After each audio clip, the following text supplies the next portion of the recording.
Alors, vous faites quel type d'objet avec du grès on m'avait dit du Du grès. grès et de la porcelaine. Donc ça, c'est les deux matières que j'utilise. Ouais. Et après, avec ces deux matières-là, on fait entre guillemets ce qu'on veut. On peut faire de l'alimentaire, du décoratif. Comme c'est des grès qui tiennent à haute température, on peut même les laisser dehors, ça ne craint pas le gel. Donc, ça, c'est de la grès naturelle, c'est ça Ça, c'est de la porcelaine. La porcelaine. Donc là, il y en a une partie qui est teintée avec du cobalt, donc ça va donner du bleu. Et puis l'autre partie qui va rester blanche.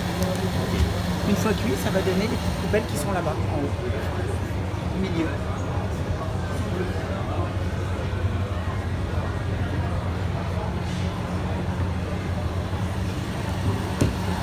Donc là, c'est ce que vous faites. On va voir comment la terre elle se comporte, D'accord. si elle n'est pas trop humide.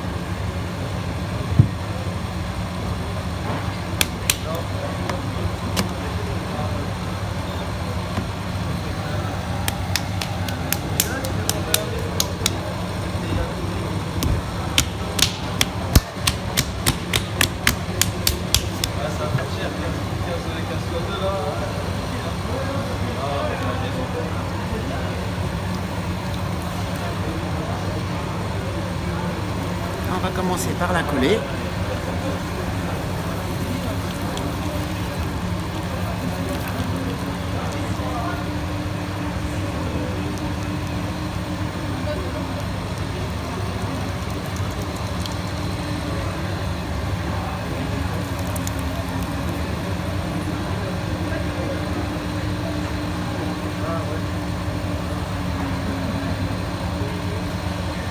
La terre, on la fait monter, on la fait descendre pour l'homogénéiser.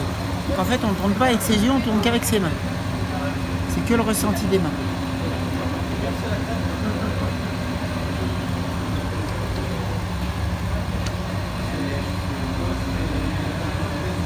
En fait, plus je vais tourner la terre, plus les couleurs vont se mélanger. Donc c'est pour ça que j'ai pas trop mélangé au départ.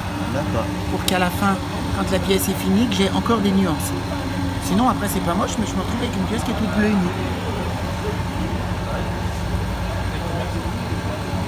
Donc ça c'est ce qu'on appelle montée et descente d'acquis, c'est une des étapes. Donc ça aide à centrer la terre pour qu'elle tourne bien rond.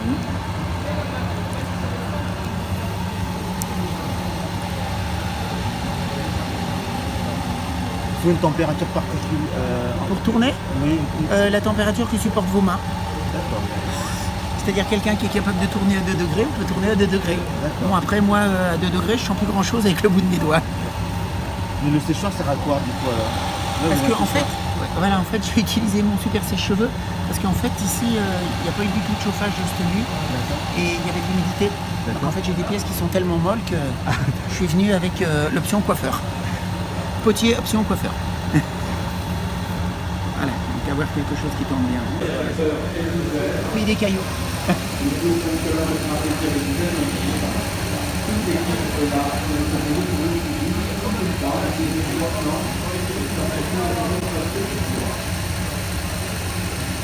Tourner de la porcelaine, c'est une sensation. Vous imaginez, tactilement, on ressent la même chose que si on mettait les mains dans un pot de crème fraîche. Donc là, la terre est à peu près régulière, on va la monter. Donc on pousse à l'intérieur, on a une bosse qui apparaît et on y va.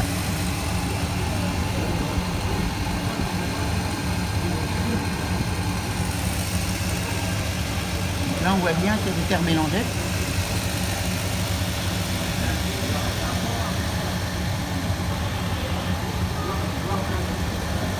Après, s'il y a quelqu'un qui est curieux de toucher, juste mettre 2 doigts, j'ai de quoi essuyer les mains.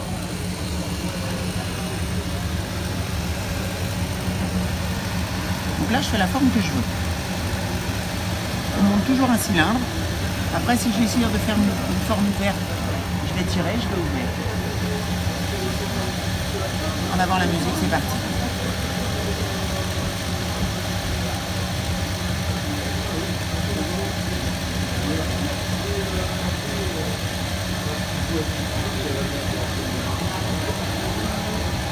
Si je m'arrête là, ça fait un vase-mou. Si je referme, je peux faire une boîte. Si je décide de faire une coupelle,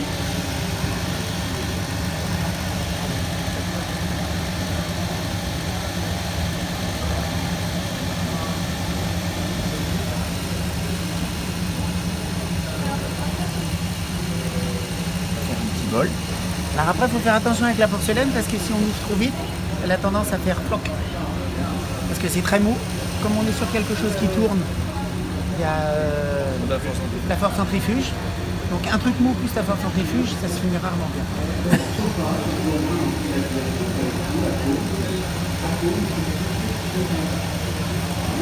Donc là, on ne tourne pas avec ses yeux, on tourne qu'avec ses mains. Les yeux, ils ne me servent à rien, c'est uniquement mes mains qui sentent si je peux y aller ou si je ne peux pas y aller.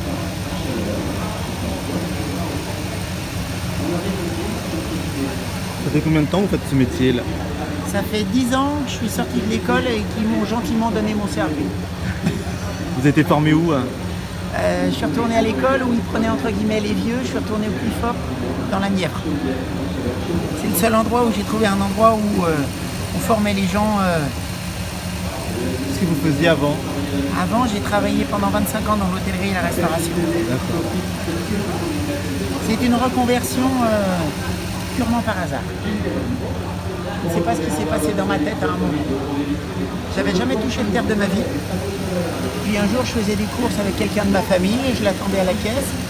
Et on m'a posé la question, est-ce que tu as besoin de quelque chose? Des fois, on fait les courses avec quelqu'un, on dit tiens, tu as besoin d'un truc. Et je sais pas ce qui m'a traversé l'esprit, j'ai dit prends-moi un pain de terre. Je sais pas pourquoi.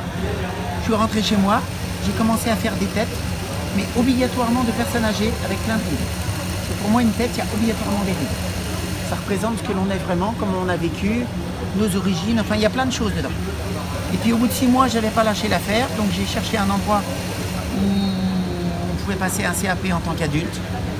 Je suis retourné à l'école, 9 mois, et puis ça fait 10 ans que je me réalise pleinement là-dedans. La Terre a réussi à faire un euro. Mais bon, je l'étais un peu aussi. Il y avait une bonne base de départ.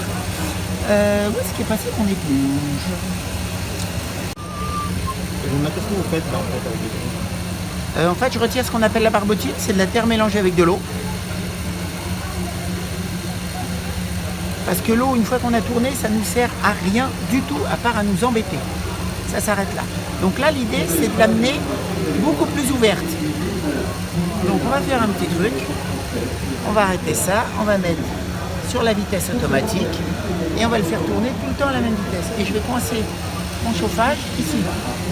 Ça va, ce qu'on appelle tirer un peu la terre, donc elle va s'assécher un tout petit peu, ce qui va me permettre de pouvoir lui donner un peu plus d'aplat sans casser. Donc là, encore une fois, c'est pas les yeux, c'est les mains qui vont me dire à quel moment je peux y aller. Et puis il y a un moment où je pourrais plus y aller parce qu'elle aura perdu suffisamment d'eau qui fait qu'elle acceptera plus de, entre guillemets, de changer de forme sans craquer.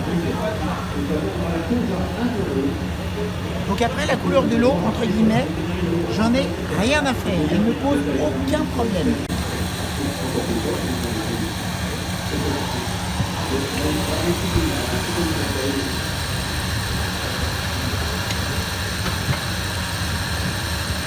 Sans ça, j'aurais jamais tourné la grande coupe noire. La grande coupe noire, c'est 12 kg et demi de terre. C'est-à-dire à peu près 2 fois et demi, 3 fois ce que je fais. Donc là, on va prendre une petite steak métallique. Quand on va gratter au milieu, on va voir vraiment les nuances qu'il y a.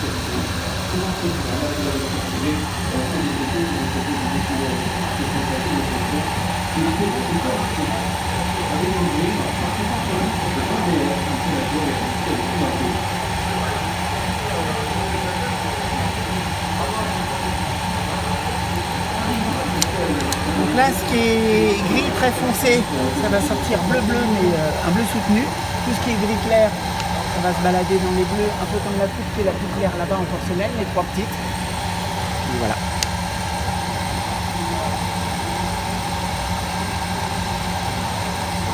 Donc là, en grattant, je vais l'évaser tout doucement. Donc après, ça, une fois que c'est sec et que c'est cuit, si je veux, je peux décider de l'émailler. Donc je vais avoir une porcelaine brillante.